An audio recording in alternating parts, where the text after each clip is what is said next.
Hello, everyone, and welcome back in to the Counter Scene podcast. Thank you once again for joining us. My name is Matt Lacey. I am now back from my not being here last episode, travels, whatever. And as always, well, not always, not necessarily always now, but I am joined by my co-host, Mr. Harry Sermon. Hey, good evening, good morning, good afternoon, wherever you are. Wherever you are. And thank you, man. And Jamie Joyner. Hey, how are we doing, chaps? You okay? Oh, Good, yeah. Jay, how are you? Good. Yeah, We're all I'm good. doing good, thanks. Yeah, it's nice to be back. It felt very weird listening to you guys. We're reunited finally. Yeah, Been a while. and I heard a little bit of it because I peek behind the curtains, listener. I edit the reel that goes out when we put the reels out on Instagram. So please find us on Instagram at Counter Scene Podcast. There, I've got that plug in. Yeah, nice and early. Smooth, like a Under 2 minutes. That's a PB. That is. Yeah. Yeah. So it was. I did see snippets of the episode as I was editing down to do the reel for Instagram. But it was nice to hear the whole thing from start to finish, which was really good, and I thoroughly enjoyed it. It was quite nice. I bet people quite like listening to this, so it's all right. I can't You're like, I get it. Yeah. I can't speak for myself, but you two really sound like you know what you're doing. So, There was a missing piece. There was a missing piece. Oh, you know, it's we would go like, all yeah. incomplete. Yeah, we were like, yeah, like that's the cool. shout Yeah, out. you know. I did like the shout out at the beginning of the episode, so that I wasn't forgotten. Yeah. Mentioning dispatches. Yeah. But yeah, I like the. I mean, I'm just gonna. Shall I give you some feedback because I've listened to the album and listened to the podcast. So, very keen Yeah. to know your thoughts on it. Let's dive in. I'm not really that familiar with them, and not really familiar with Jason McGurr as a player. So what happened is I had a gig the day the episode came out. I had a gig in Matlock, which is in Derbyshire, which is in the Midlands, but an hour from me. So more North Midlands. Wow. A place Yeah, no. exists. Who knew the Midlands was that big? All the names you just said, it was just in my head. North. North. Yeah. North. Yeah. North. More North. Bit on the M5 past Birmingham. Yes. That's not the M5 anymore. And I listened to the. So what I thought I'd do, I listened to the album Plans on the way up to the gig, and then I listened to the podcast on the way back from the gig. Nice. So it all had context for me in terms of what you were listening to, and I thought it was really interesting. Obviously, now I'm on here, my mind's gone completely blank in terms of some of the names of the songs. But you guys will, the bits that you pointed out, Jay, in the episode, in terms of some of the fills and some of the rhythms, they were exactly the same bits that I picked up on, and it was like, it was that you touched on it perfectly. That playing for the song, because it didn't have to be. And I use the word complex, but it wasn't really complex. He could have played basic, quote unquote, basic, straightforward, simple beats, and you wouldn't have noticed any difference. It would have been great, you know. But the bits he added in, they were added in without it sounding drummy. Yeah. Yeah. You know what I mean? Well, you do know what I mean, because it's exactly the same bits that I picked up on to a couple of the songs. There was a couple of favourites I had on the album. I'm afraid I can't remember which ones they were, but there were ones you mentioned. If you reel off some tracks. What Sarah said. We talked about that for a while. Yeah, what Sarah said. Yeah. Crooked Teeth. We didn't talk about that song that much. That's quite an early track. Soul Meets Body. Soul Meets Body. That one. Yeah, Really that's like really that. cool. And actually, That intro. Perfect. Yeah. In at the end. He plays that on the Floor Tom live, which I think is actually cooler. Yeah. Yeah, Because he does like with the cymbal swells, and it's kick, kick, kick, kick, kick, kick, kick, kick, kick, kick, kick, da-dum, kick, kick, da-dum, right. which I think is just, it kind of gives it that like, a little bit more emphasis. yeah. Yeah. But yeah, anyway, sorry. Probably Already distracted. No, Different episode, already distracted. Let's not do this again. Anyway, let's do that again. Yeah. But no, it was really good. And it was nice to hear your perspective on it, because you obviously done a deep dive on more than just that album. No, but it's fine, because it was like, right, there's loads of stuff to listen to. And as just like Continuum, Harry, when we did your album, it wasn't the album I was expecting it to be. Yeah, I don't know. In my head, I had a far heavier sound for the band than I think their name always gives off that impression. I was talking to my sister about like we were just talking about gigs and stuff like that, and I was saying like obviously we're going to see them in September in Bristol, and she was like, oh, like never heard of them. Are they like a heavy band? Like actually, she said, are they a when did the Rock Hands band? I was like, no, they're not. Yeah. Imagine. Yeah, and I was like, the singer dated Zooey Deschanel for a while. She was like, oh, okay. And I kind of That's gives always you the way to kind of like get, counteract people, like give them context. Yeah. Oh, that's interesting. They were on the OC, like they were quite like a nerdy kind of band sort of thing. And I think you're right. That's what's really cool about them is they aren't the band that you think. And I think actually the more you get into their like sort of prime era of their catalogue, is even more so. You know, some of the vibe, it was quite Elbow-esque. There was elements of Elbow in terms of the song construction and the melodies, but it felt like it was just, perhaps it was slightly edgier without being heavier. That's how I thought of it. But no, it's really good. I really enjoyed it. No, it's great. We've got loads of recommendations if you want to a continue. playlist somewhere. We made a playlist of all the some good tracks for Jason McGurr. It's in the description of the episode, I think. Yeah, it is. Yeah, it's good. And I know we shared that. Maybe we'll reshare that as another story again, Harry. Another boost. Cool. But no, good. That was great. Oh, so that's my feedback on the last episode. Well done. Well, we look forward to having your album. As well. So not announced that yet. About that. I've not told you yet, have I? No, we don't know. No. I'm really looking forward to it though. Yeah, you don't know what it is yet. But yeah, Gold. Yeah. Triple album. Queen Greatest Hits. There we go. But no, really good. Shall we move on to, have we got anything new, gents? Yes. Well, we went to Graham Russell, so it would be a shame to not. I was gutted you guys went there with AJ, our good friend, and I was not able to make it. But how was the trip to Mr. Russell? It's great. I think it was somewhat successful. Yeah, I think we all just enjoyed like being in a drum shop for like 3 hours and just like walking around and like. You know, like one of the first things you kind of see as you go in is like things like big fat snare drums and all that sort of stuff, just little accessory stuff. And then round the corner is like some of the drumsticks and whatnot.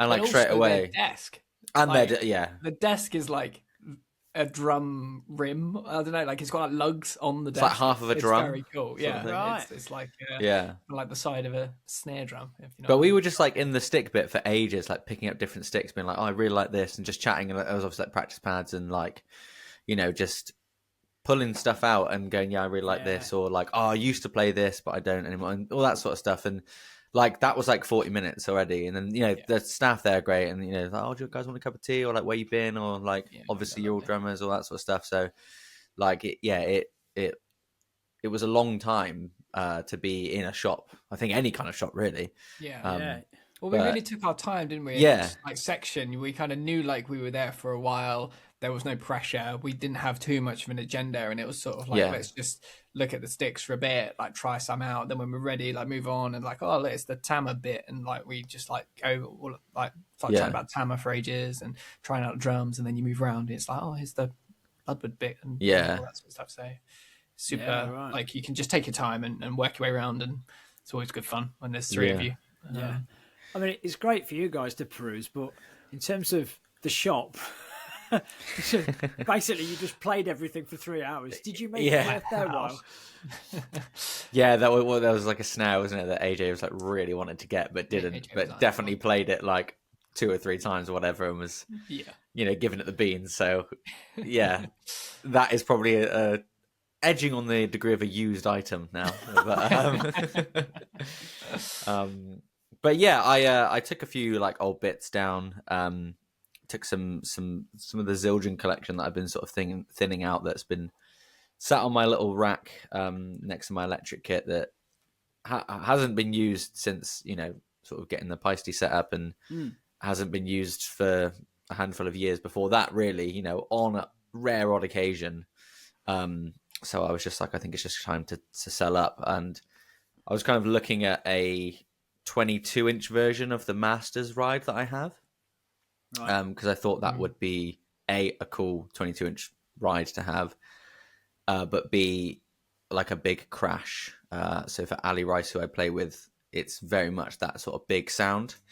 But to be honest, we played them, and like obviously I know you, Jay, haven't heard like the other one in person, but you've obviously heard clips and stuff like that, and it just didn't feel like I liked it, but I didn't love it.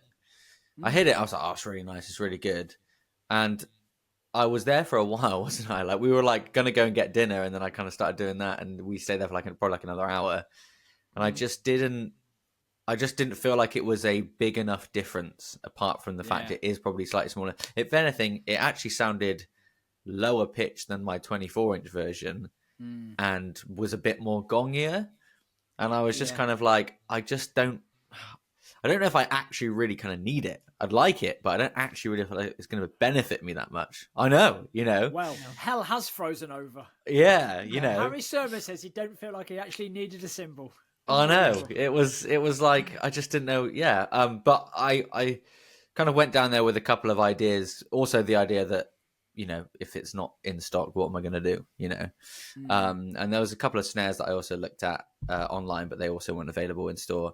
But one thing I wanted to try was, obviously I bought my Paiste stuff at the drum show, and the stock was kind of limited through the amazing guys at Rattle and Drum. And I wanted to have two traditional 17s for the hi-hats. So it's traditional bottom and a traditional top. They didn't have two of them, so I only had a traditional top. So I got a Dark Energy bottom, which sounds great. Loved it.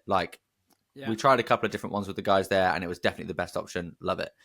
But part of me was always like, what does it actually sound like? Because it's quite a hard sort of thing to pinpoint down. I've done a lot of research, and not many people have done clips of it. Long story short, tried one.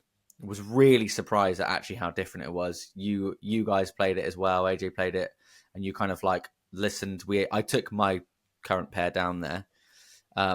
So yeah, in the end, I ended up getting one of those. So now I've got technically another sort of hi-hat combination. Wouldn't say option, but kind of combination.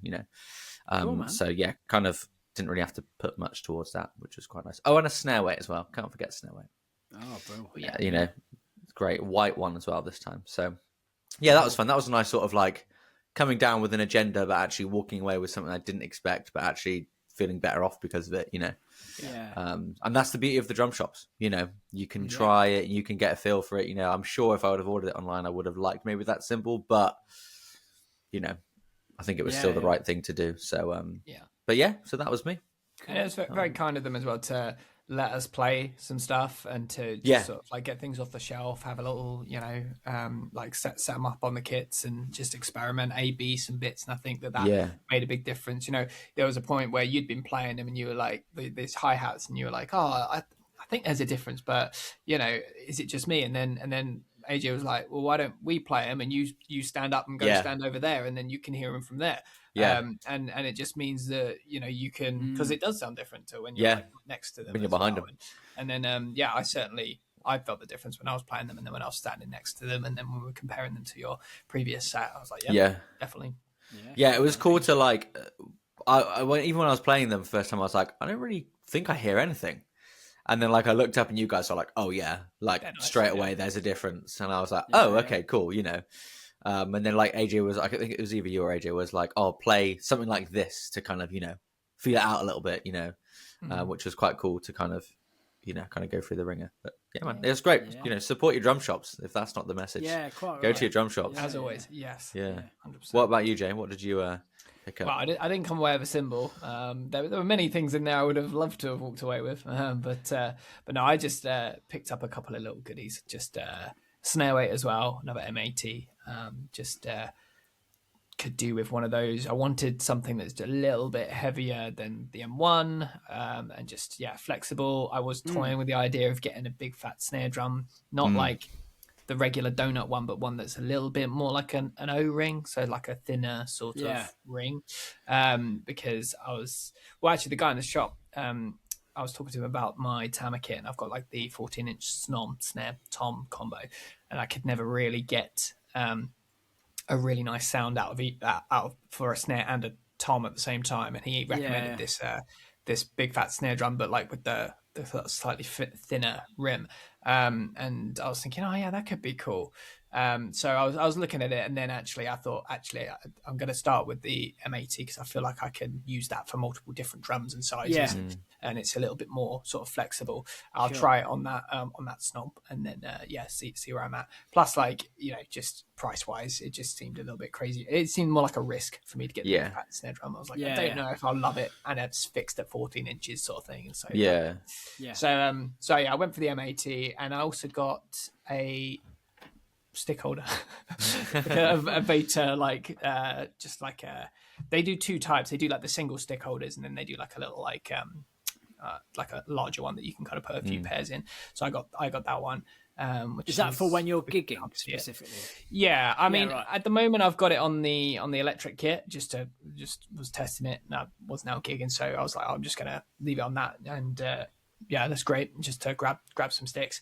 And previously I had like, I know people probably know what I mean, but like the dual kind of the Stag Classic. The Stag Classic, yeah. I've had that for probably about 20 years, and the kind of clamp on it is just getting really weak, and just it falls off all the time, and you have to like really be careful when you're trying to put sticks in it. You have to like aim very carefully and not knock it and stuff. So whereas this, you can adjust the tension of the tilt, the angle of the tilt, and all that. You can just kind of chuck sticks in and out. So yeah, it's a decent little upgrade. So I thought, I'll grab one of them. So yeah, didn't leave empty-handed, but I was a good boy. Didn't spend too much money. Cool. So yeah, good. It's it's a great stick holder. I've had one for probably about 10 years, and it is amazing, and a great cowbell as well if you need it. If you need that quick little perk. It's really good. Can't recommend it enough. But that's not the only new things, though, is it? Even though you didn't come to Graham Russell, Matt, the postman has been busy up in the Midlands, climbing the mountains. He managed to find the place somehow. Yeah, who would have thought? I know. So I have. I've been prepping myself for a couple of outdoor gigs. I've got Comdep coming up, outdoor gigs. So I really wanted to be self-sufficient, microphone-wise and stuff. So after our episode that we talked about mics on, Harry, where Jay wasn't available, we talked about mics. Yeah, we did. Taken your advice and done some research, and always a risk. Purchased a Behringer SL75C. That's for the visual listeners. There we go. And I bought lots of 3 more mic cables. So I use the Stag 10 meter cables, so they'll reach off stage if I'm doing a depth gig. And I got different colours, so I know what's plugged into what and all that kind of stuff.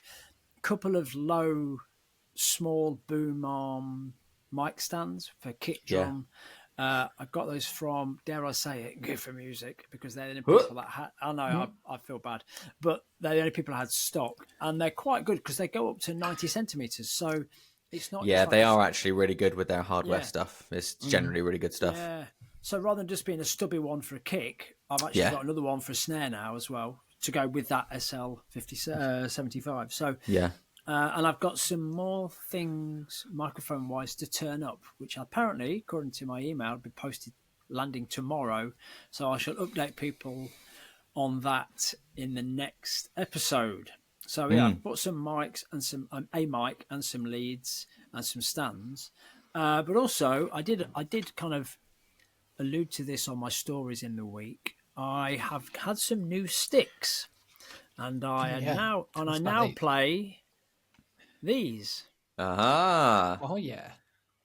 So again for the P-Marks. So I've got pre-marks. Yeah. So I'm now playing Promark. I've switched from Vic Firth to Promark. Not like anyone cares, but I'm playing the. I'm using the Marco Miniman signature stick. Yeah, cool. Which is barrel tip. It's basically it's what they call an AB, so it's between an A and a B. It's actually about it's the same diameter as an NE1, which is I didn't want to go down to a 5A, so it's I think it's 1.46 mil, 7 mil, 0.58 inch, I think they call it in America. Not quite the same taper. It's a shorter taper, so it's a rebound model. So it still comes back in the hand. It is a touch heavier than the NE1. So I've been playing I've been chatting with Ben Aldred at D'Addario, and I picked up a pair at the drum show, which is this pair actually, my original pair, and I've played them on a pad since the drum show. So I've been using them for about 2 or 3, 4, 5 months. I also brought some other Promark stuff back, which was like the AB rebound and the AB long rebound. But don't have a barrel tip. They're quite a large acorn tip. So I started to use these on a couple of rehearsals, and I played a gig with them just to see if I could adjust to them. And actually, with having a slightly shorter taper, I don't find myself laying into the bell of the ride so much to try and get the definition I'm after. Well, I've had to trying to get up onto the shoulder of exactly. The shank of the stick. And I've just kind of relaxed into letting the stick do a bit more of the work. I've been able to relax my rim shots a bit. So if you want to get really nerdy, maybe we need to insert a nerd alert sound effect. But I weighed the stick. Whole podcast, I weighed the stick. So these come in at 56 grams a stick. Is it hickory? Or is it oak? Yeah, no, it's hickory. Yeah. And 56 grams. And just for context, the NE1s, the ones I weighed, I've got were 49 grams. So it's like a 6 gram difference. You feel that difference. Yeah. So I've just ordered 2 more pairs have turned up, which now the thing is, they're not cheap sticks. I mean, because they're signature ones. Yeah. So they are £19 a pair. Ooh, and a bit more. I know. £19.50 a pair. But 3 of those would fill up your car. I know. Right. Well, actually, probably wouldn't at the moment. Not Yeah. It should, but yeah. But because I always upload all my points every time I buy stuff from Evans or whatever on the players the website. Yeah, this is great. You can put the players' points in. So I cashed in quite a few players' points and pretty much got 27 quid off. Lovely. So the 2 pairs cost me £18. I think it was the maths in the end. Now, I'm not, hopefully now my hope and my thinking is because of the slightly thicker shank on them, and I'm hoping they're actually going to last twice as long as a pair of NE1s. So basically, I've used this pair for quite a long time, and they're still as they were. I mean, they've got some stick marks on them. So, have you gigged them? Have they been on actual kits? Yeah. I've gigged them. I'm not sure whether I would play my really quiet jazz gigs with them. I was going to ask you, what would you take them to your jazz gigs? Yeah. Like, would you find yourself potentially defaulting back to your NE1s, or or a lighter Promark stick? Yeah, I might end up looking at a kind of a 7A, or go look at something else, a smaller, or lighter. So I had a couple of DMs back and forth with Louis Palmer, because he plays the same stick. I didn't realise at the time, but he does. But he got his. They do a slightly different version for him, which is 16.5 inch long. These are only 16s. That's the background on that, really. So awesome. I've changed to those, and hopefully I've still got 3 pairs by the next episode. Otherwise, I should be playing a lot of rim shots if you don't. Yeah, playing a lot quieter. So there we go. Yeah, that's something new, which was quite a hefty slice of the episode. But there you go. Lots of new. Lots of new. Yeah. Let's get into the main topic then. Oh yeah. Here we are. Here we are. We've got pads and sticks at the ready. We are probably... The exercises are not at the ready, but the pads and sticks are. They're here, yeah. They look good. So I think this is, the 6th episode we've done. Yeah. On pad I should have put that in the title of the thing, sorry. But yeah, it's our 6th one, I think, that we've done since the pod began. Is our 6th pad. So, I mean, we've not actually decided who's going first. Who's talking about what? Oh, no. I don't mind going first. I'll put myself up. Yeah, I can go if you want, but if you want to go. I'm happy to get it out of the way. Let's do some pads. We've all got to do it, so go for it, mate. Harry has a slurp of his tea to ready himself. Yeah, I need to fuel up. I'm also going to move myself because okay. So we'll cut this out of the edit. But I'm just going to move. Unless you're on YouTube, you get to see all of this. Yeah. Please subscribe to us on YouTube. Get in there as well, Matt. Thanks. You too can see all the rubbish that we cut out for everyone else. Okay. This is quality content. This is the good stuff here. How's that? Better be worth the wait. Yeah, that's good. Cool. Yeah. And the exercises. All right, Eloy. Yeah. So actually, have I been a bit lazy, or have I thought about joining the previous 2 episodes? I'll leave that up to you to decide, lovely listener. But I wanted to talk about, for my episode for my practice pad exercise. We talked at length about what Sarah said, the Def Cab song last week in the plans episode, and that outro. That sticking pattern took me really, really long time to kind of get comfortable with. And Matt and Jay, it would be cool if you would like your input on what you think this is. I've heard it referred to as a flammed mill. I know that you guys are probably more familiar with the rudiment chart than I am. Yeah, Jamie is. It is. Flammed mill is a very obscure rudiment. It is that actually a thing though? Because it was one of those things where I was like, it is a thing. Okay, cool. Because I was like, I've never heard anyone. I'm not. You might have to check this. I have a feeling a flammed mill is right, left, right, like a reverse paradiddle, but with a flam at the beginning. Does that sound right for what you're about to say? Shall I play it? So the actual straight up sticking of the what Sarah said part is this.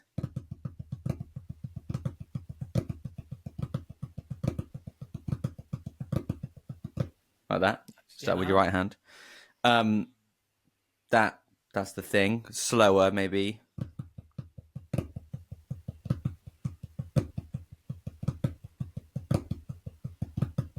Can you break down what's the sticking you're using there? So we've got a flam, right hand flam, and then a left, so like almost like a flam tap. Yeah. So a left, right. Flam tap, right. Hang on. Yeah, flam tap, right, left, right, and then left flam with the right tap. So it's like reverse. It's like it's a 6-note group, isn't it? Yeah.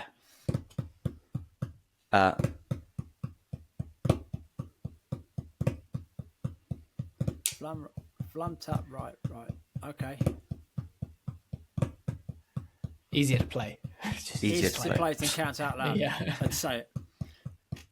So the doubles at the beginning, though, right? So doubles at the beginning. Traditionally, but typically, I guess when we play sixes and we're flipping it round, we'll put the double at the end. Singles, then doubles, like almost like you would with a 6-stroke roll and stuff. Yeah. So right, left, right, but bah. That's the turnaround. And then the little flam. Yeah. So you actually get like a 3. Do you get 3 notes in a row? No, you don't. No, sorry. Ignore me. Yeah. But what I kind of took from that was playing that as just a thing, a nice sort of warm up thing, but really kind of getting like the fingers kind of going, not necessarily getting the bounce double in there, but kind of relying on the fingers to do that. Yeah. You can like just kind of see drop, grab beat. Yeah, not quite like a bounce double, but kind of getting the fingers intact there. It's kind of a bit of both. And then what I kind of then, once I really got comfortable with it and was playing it on the pad a lot, and this is another thing, again, I think a lot of my pad exercises stuff always comes from just messing around, like warming up before gigs and stuff like that, and messing around at home. But then turning that into a chance to do a flam and then just get a couple of strokes out with just one hand with the fingers going. So like, that kind of thing, or kind of then chopping in some. So like some flam taps, or like I guess these are like flam sixes to do all in one hand. Oh, nice! I like it with the flam taps. That sounds sick. Because flam taps are like a two grouping as well, so they kind of But you can make it very much on the fingers. Yeah. Love flam taps. And you can kind of do that, and kind of so. And then you can also kind of flam sixes. Yeah. And just all about kind of getting the fingers going. So there was kind of no like real like repetitive pattern. It's just kind of using like small groups and just kind of interjecting that and almost in a way improvising it, really. Yeah. So you're building a melody from the accents based on which grouping you use. Yeah. And then again, you could also bring in the sort of off the head kick and the splashed hi-hat. Three and the kick on the downbeat, and just. But I think that's like a far better way to rather than just looping a rudiment. Yeah. To be able to play it, to be able to subconsciously switch between those groupings and play it in a musical context. That's far more useful than just looping a flammed mill or. Yeah.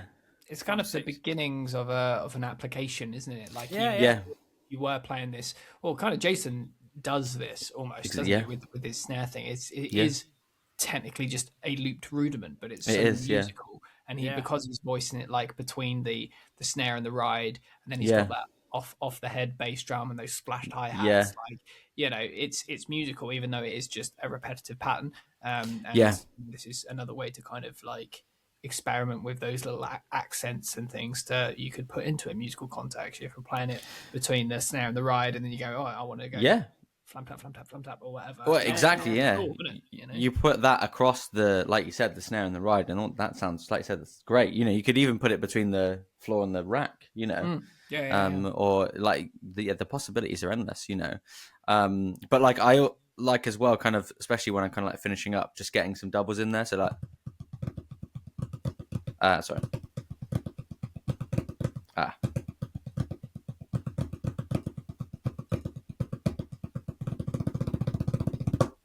To kind of round it off, because you're in that sort of triplet world, it kind of rolls over in a nice sort of way. Obviously, you kind of need to go for a little bit, but cram it all in there.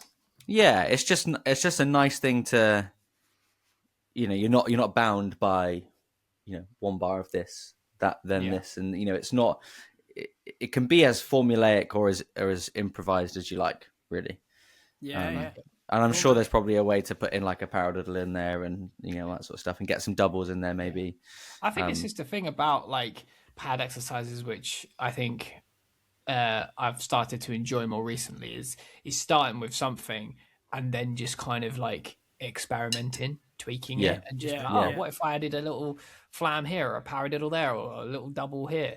I mean, it's kind of similar. Obviously, when I do mine, like that's kind of how I ended up with mine as well. Not in such a sort of free flow way as this, but rather than it just being like, here's one bar, one pattern, you just loop that constantly.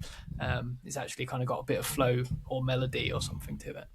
Yeah, I think there's huge value in that stuff as well. Like, probably worth saying is that I don't think that stuff should be, underappreciated, as it were, especially when you're learning something like that. But yeah, I do like the idea of, the improvised sort of side of that, just taking the bits and pieces and, could I squeeze in a paradiddle there, or could I get to a 6 that kind of that kind of stuff. Yeah, no, cool, man. That's what Jason's so good at as well. But so that was my little jam. Who's next? Do you want me to go next, Jay? Yeah, go for it, man. Yeah, cool. Don't mind. So, dear listener, when I play my pad, you've got to guess which one between me and Harry was playing a reflex pad, and which of us is playing an Evans Real Feel, a tactile. And which one was mic'd up? Yeah. In real time. In real time. Yeah. You'll all be able to hear this. I'll turn the mic off, but yeah. All I'll say is turn it down from now on for the next 5 minutes. Maybe tweak your audio volume. There we go. Yeah. So shots fired. Shots fired. Yeah. So this is a warm-up exercise that I got from Louis Palmer's website. I know I use that reference quite a lot, but I've got a lot of stuff to get through. And what I've done is integrated it into my warm-up before I practice. So I've put together 3 different warm-up routines, which have got set exercises for set number of minutes, and they all total about 11 minutes. And this is one of the exercises I do if I pick at random which warm-up exercise routine I'm going to do, and this is one of the exercises of the 3 or 4 in that warm-up routine. So we are playing double paradiddle. What are we playing? Double paradiddle diddles. We're playing. Not double paradiddles, double paradiddle diddles and a triple paradiddle. But we're playing them as 30-second notes. So I will play. Jay's on board. I will play the exercise, and we're going to play 3 paradiddle diddles, which is going to take us to beat 4. And then because we're playing 30-second notes, we've got 8 notes left, and we're going to play basically paradiddle, or if you want 4 singles and a paradiddle, and then that takes us to the other side. So 6, 6, 6, 8 is that R? Exactly. Yeah, you love your groupings, don't you? You love your groupings, don't you, Jay? I'm just trying to visualize it in my head. Yeah. Visual listeners. Yeah. So now what I tend to do with this is I play it as control strokes. And the key element for me, which I practice separately sometimes, is that beat 4. We're going to accent the first of the 3 paras, if you like, if you want to think of it like that, but not the second and then the third. Because you could play it, if you play a triple paradiddle, you end up either accenting only the first or all of the 3. So you end up going... Yeah. Para, and you can play nice, open, bouncy strokes. But when you've got to play the middle of those 3 accented as a quiet note, then you end up having to do you're playing control strokes now with the wrist. So that becomes...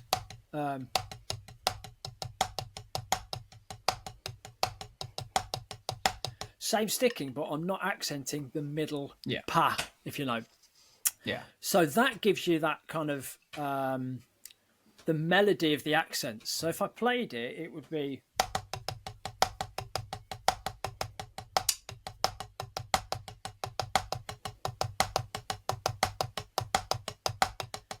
So to give context, I'll play that with a click. Can you hear my metronome? Yep. That's 70. Wish me luck, everyone. So. Oh yeah. Yeah.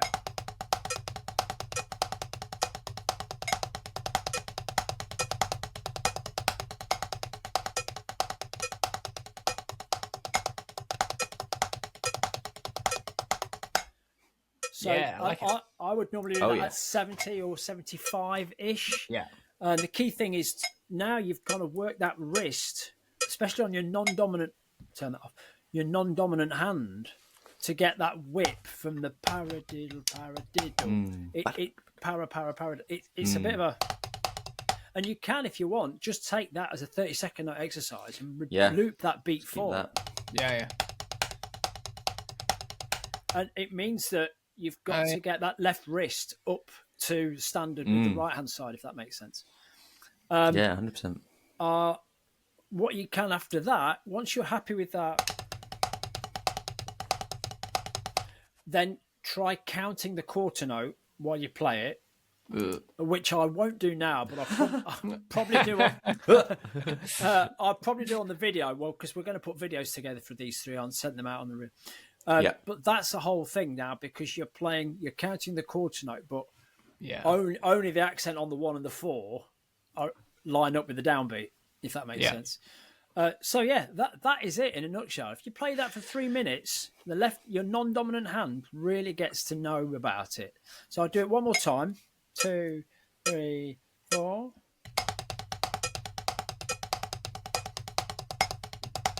Left, left, left, left, right, right, right, right, right, right.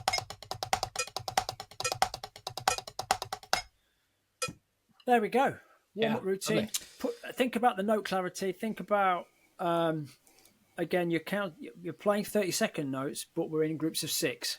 So that accent doesn't always land on the downbeat, and it's just a more musical way of approaching that. 3-3-3-2 over a 2. 2-bar. Yeah, Jamie's into the Enigma code of all the 3s and the 2s. So I'm just thinking all the different ways I can think of what that is. But you hear that like ba ba ba ba ba ba. Yeah.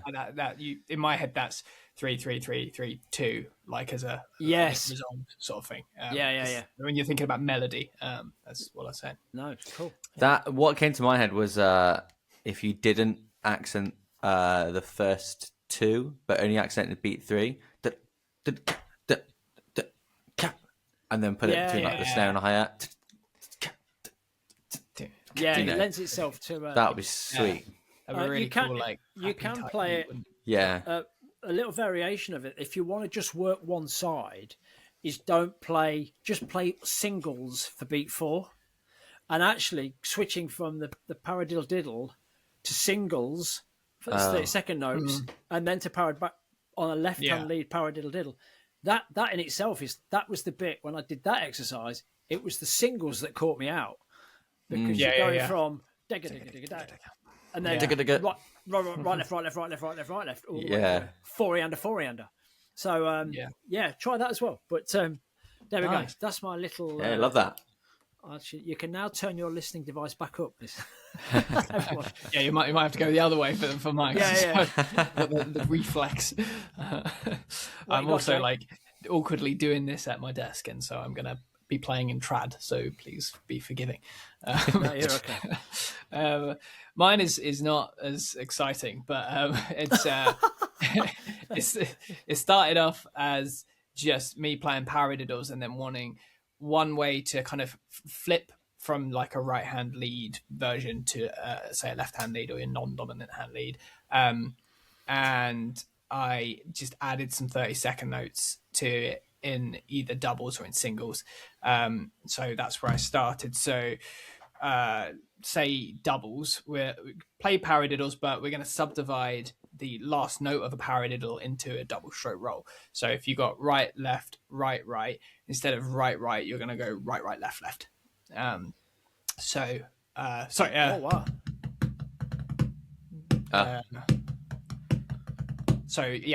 left, right, right, left, right, left, left, right, right. I think I'm saying that right. I'm having a mind blank moment. I'll play you the exercise first. Let's start with that. So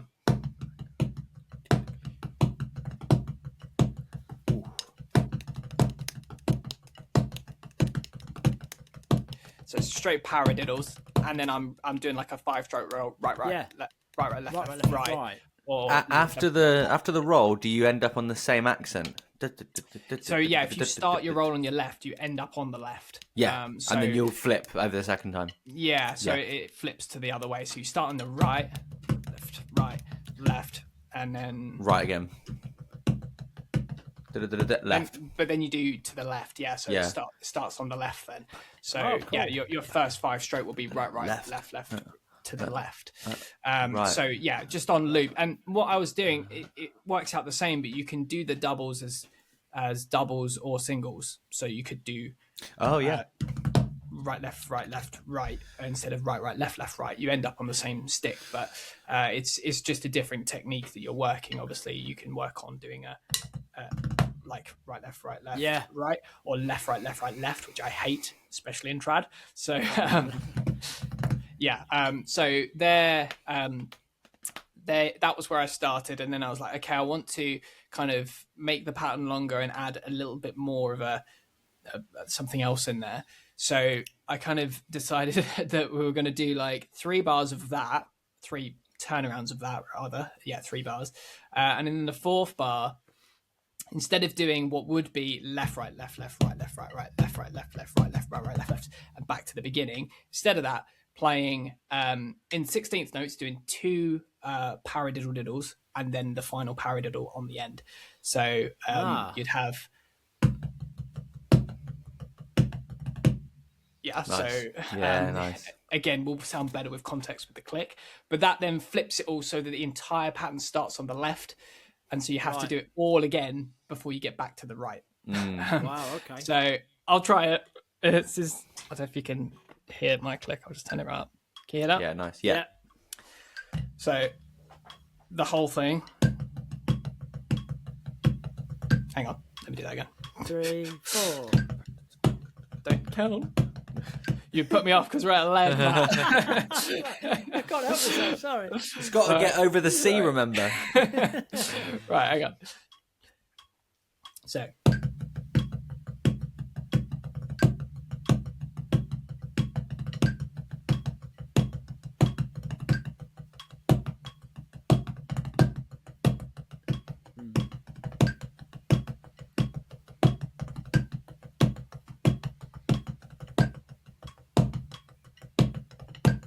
Backtrack the beginning again. Nice. That last one would have been on the right hand, wasn't it? The paradiddle diddles are on the right at that point. So right, left, right, left. First right, time left, it'd be right, on the left. Second time it'd be on the right. Yeah, exactly. Those paradiddle diddles, they really add in a stutter. It gets tension and then and then you're out. Yeah. I kind of wanted like that. It's like a 6/6 and then the 4, but then the 4 is still with the little doubles on the end. So obviously you could play it all with the double strokes, which is what I was doing. It's very Gadamant. Very, very Gadamant. Yeah. That could be in there. Yeah, if you could just offset it by an 8th note now. Play starting on the E. And stuff, But it's kind of, so I think just as a sort of finger warm up, it's great because you can just get on loop just doing the paradiddles with the little flutter at the end. Or if you wanted to kind of make it more of a pattern, do your counting and that sort of like with the paradiddle diddles, then you can kind of do that and flip it to start on the other side. You hit both things there, or like the 3 main things, with like a warm up of like singles, doubles, and accents. Like those are nice things to kind of get you going. I think that's important to kind of have those. Yeah. And I always like where something kind of like with I think with all of us actually with ours is that the accents are not like bound to the click. Like you end up doing like different groupings in a separate subdivision. So doing like a 6 in a 16th note, or a 6 in a 32nd note subdivision like Matt's was. Just sort of it just means that you're having to internally like feel the pulse, and it's the ones where if someone said count out loud, you wouldn't want to. Like it's fine if you're just doing the sort of this one, doing that, you're like I can count that, no problem. But as soon as you start doing across the beat and putting the accents kind of in between, counting out loud becomes much harder. That would probably be the next step, which I will not attempt, especially live, would be to count out loud to do those paradiddles and stuff while counting the quarter note pulse. But man, love that. Yeah, cool. We had Harry's Flammed Mills thing, a la what Sarah says, a la Jason McGurr. Yeah. What track's that from, Harry? Just remind me again. It's from What Sarah Said, so it's the outro of What Sarah Said. Yeah, so I think that was the first song we talked about. Yeah. Just if people want to kind of listen to that song specifically from Def Cab for Cutie, and then they could reference what you're playing, and that would musically make that context for them. And then my paradiddle diddles and triple paradiddles with varying accents, and Jay's. What are you calling yours, Jay? Is it paradiddles? I don't even know. It's paradiddles with 32nd note like 5 straight rolls, 30-second note flurries. Yeah, whatever you want to call them. Great. I mean, I think, guys, shall we hopefully we'll put videos out for 3 of these. And we'll put some notation together. Maybe we can pull that together and get it in the links for the show notes, Harry, if we can get that in time or something. I don't know. Or we'll put a post up with all the notation on. And we'd like everyone to kind of dig in and have a go and tag us in what you're doing. But yeah, I think we'll just wrap up there, guys. You know, we've done our thing. We've managed to get away with doing that. Pad number 6. Yeah. So we'd love everyone to have a go at that. Tag us in it. Again, you'll find us on Instagram at Count Us In Podcast. Talking of podcasts, I meant to mention it at the beginning in the Something New. The day of this release, the 24th, I will be... I'm going to be a guest on the Drummer Mummers podcast, which is coming out in a couple of weeks. So very cool. I should be talking with Gemma and Kira on there, and hopefully I'm looking forward to it. But it will be recorded by the time you guys hear this, and then that will be out in a fortnight's time. So if you want to find that out as well and listen to that would be great. If only one podcast with my voice on isn't enough, I don't know why you want to listen to me again on another podcast. Get another one in. Yeah, might as well. Yeah, might as well. So that'd be cool. But yeah, again, if you've liked this and you've taken something from this episode and you want to just show your appreciation, we'd love if you headed over to buymeacoffee.com/Count Us In Podcast, and you can buy us what is now today a very cheap latte for £3 and just say, I've got 3 new exercises to work on. Thanks very much, guys. We'd appreciate that. Please tag us in what you do. Comment if you like the episode. We'll put a reel out, which kind of on launch day for the episode. And then the following week, this will, in all its glory, with Harry moving around his room and moving mic stands and boom arms, will all be on YouTube. Yeah. So you can pick it there as well. Thanks, guys. Nice to be back. Nice one. Yeah. Just about remembered how to do it all. And we will catch you all soon on the next episode. See you in the next one. Yeah. Cheers, everyone. Thanks for listening, guys.